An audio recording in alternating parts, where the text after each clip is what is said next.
दोस्तों, नमस्कार। मेरा नाम है मित्रा और मैं आपका वाघा मेडिकल क्लासेस में स्वागत करता हूं। आज का हमारा टॉपिक है एबीजी एनालिसिस। सबसे पहले हम जानते हैं एबीजी होता क्या है। एबीजी आर्टियल ब्लड गैस, जो कि ABG is a blood test that measure the balance of the pH level, oxygen level and carbon dioxide level from arterial blood. जैसे कि आप लोग समझ पा रहे हैं, इसमें पीएच लेवल, ऑक्सीजन और कार्बन डाइऑक्साइड हम लोग देखने के लिए पेशेंट की एबीजी कराते हैं। इसका मेन पर्पस रहता है पेशेंट एसिडोसिस या एल्कोलोसिस में तो नहीं है।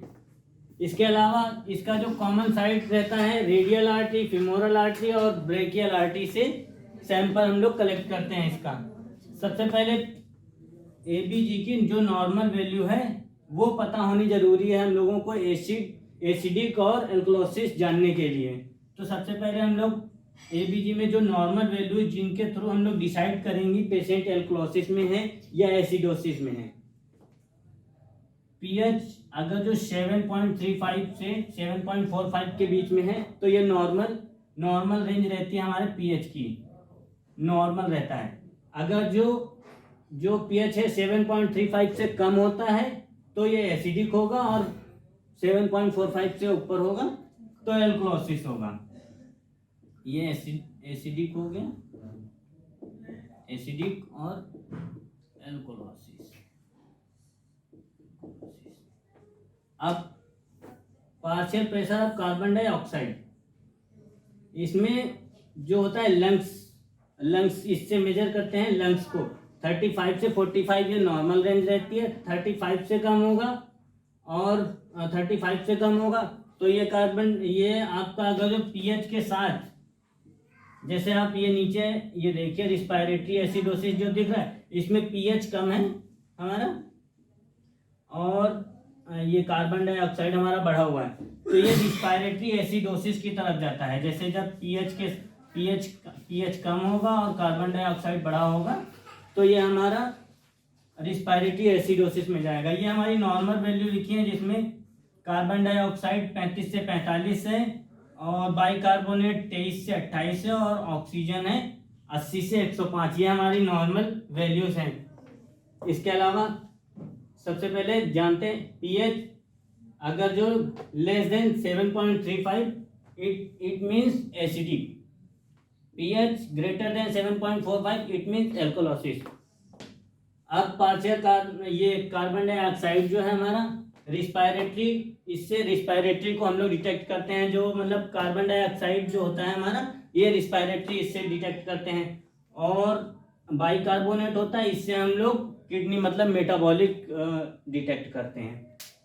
ये हमारे कुछ एग्जाम्पल लिखे हैं जिसमें देखिए सबसे पहला है रिस्पायरेटरी एसिडोसिस। कैसे जानेंगे रिस्पायरेटरी एसिडोसिस है या मेटाबॉलिक है या मतलब एल्कोलोसिस है या मेटाबॉलिक एल्कोलोसिस है। तो सबसे पहले इसमें देखेंगे कि पीएच का मान कितना है। इसमें पीएच का मान 7.25 है, मतलब कि हमारे जो नॉर्मल वैल्यू है इससे कम है मतलब पीएच कम हो गया।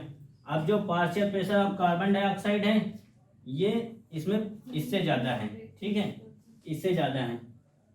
तो रिस्पायरेटरी में खास ये होता है कि पीएच के साथ जो आपका कार्बन डाइऑक्साइड होता है, पीएच अगर जो घट रहा होगा तो इसके अपोजिट रहेगा कार्बन डाइऑक्साइड हमेशा। उसमें ये हमारा मतलब नहीं रखता, बाइकार्बोनेट मतलब नहीं रखता और ऑक्सीजन का कोई फेस होता नहीं है। इसके अलावा रिस्पायरेटरी एल्कोलोसिस में हमारा जो पीएच होता है वो बढ़ता है और जो कार्बन डाइऑक्साइड होता है वो कम होता है।